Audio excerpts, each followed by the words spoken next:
Spot news Diviseema news కి స్వాగతం. Economic times వారి business reformer of the year 2025 award అందుకున్న గౌరవ ఆంధ్రప్రదేశ్ ముఖ్యమంత్రి శ్రీ నారా చంద్రబాబు నాయుడుకి శుభాకాంక్షలు. బండే శ్రీనివాసరావు, అవనిగడ్డ నియోజకవర్గం, కోడూరు మండలం తెలుగుదేశం పార్టీ అధ్యక్షులు. కృష్ణా జిల్లా కోడూరు మండలం దైవజనుల ప్రార్థన సహకారంతో శుక్రవారం రాత్రి కోడూరులో రక్షణ సువార్త ఉజ్జీవ మహాసభ నిర్వహించారు. ఈ సువార్త మహాసభకు ముఖ్య ప్రసంగికులుగా హోసన్న మందిరం మచిలీపట్నానికి చెందిన పాస్టర్ రాజేష్ పాల్గొని క్రీస్తు జననం గురించి వ్యాఖ్యా సందేశం అందించారు. అనంతరం సెమీ క్రిస్మస్ వేడుకలు నిర్వహించి క్రిస్మస్ కేక్ కట్ చేశారు. ఈ కార్యక్రమానికి ముఖ్య అతిథులుగా ప్రముఖ సంఘ సేవకులు, టిఎస్ఆర్ గ్రూప్ అధినేత తిరుపతి శ్రీనివాసరావు, అక్షయ డెవలపర్స్ అధినేత Madiwada Venkatakrishna, PSR group chairman పేర్ల శ్రీనివాసరావు, ప్రముఖ పారిశ్రామికవేత్త లింగం నాంచారయ్య నాయుడు, పలు రాజకీయ పార్టీ నేతలు పాల్గొన్నారు.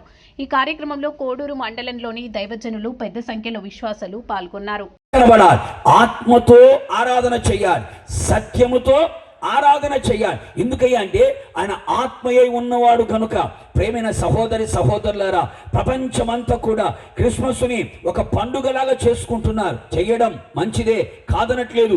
దాని ప్రాముఖ్యత తెలియకుండా మనం ఎన్ని పండుగలు చేసుకున్నా ఆ పండుగ నీ జీవితంలో దండగా మారుతుందే కానీ ఆ పండుగ నీ జీవితానికి ఒక ఆశీర్వాదకరముగా మారాలంటే పూర్ణ హృదయముతో, భయభక్తులు కలిగి, నిష్కపటముతో యేసయ్యను మనం ఆరాధించిన రోజే క్రీస్తు నీలో ఎప్పుడు పుట్టే ఉంటాడు. కొడు చబులు గట్టిగాను.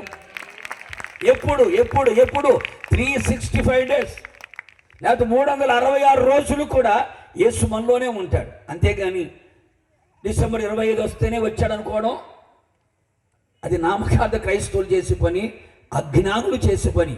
ప్రతిరోజు క్రీస్తు నాలో ఉన్నాడు అనుకోవడం అనేది నిజం. కింది మాటలు కనుక చూస్తూ రాగలిగితే, నా జనులు ఇక ఎన్నడూను సిగ్గునందక ఉందురు అన్నాడు. వరదమ్మ చప్పలు గట్టిగా. ఈ యోవేలు ప్రవచన గ్రంథములో 3 అధ్యాయాలు మనకు కనబడతాయి. ఈ 3 అధ్యాయాలు చాలా ప్రాముఖ్యమైనవి. ఈ 3 అధ్యాయాలు కనుక మనం కాస్త చదవగలిగితే ఇశ్రాయేలు ప్రజల పరిస్థితి మనకు చాలా కనబడుతుంది. ఆ ఇశ్రాయేలు ప్రజల పరిస్థితి కనుక మనం గమనించి చూడగలిగితే ఇశ్రాయేలు ప్రజల పరిస్థితి ఎట్లా ఉంటుంది అంటే, ఇశ్రాయేలు ప్రజలు పాపం చేస్తారు. ఆ పాపము చేసిన తర్వాత దేవునికి కోపాన్ని తెప్పిస్తారు.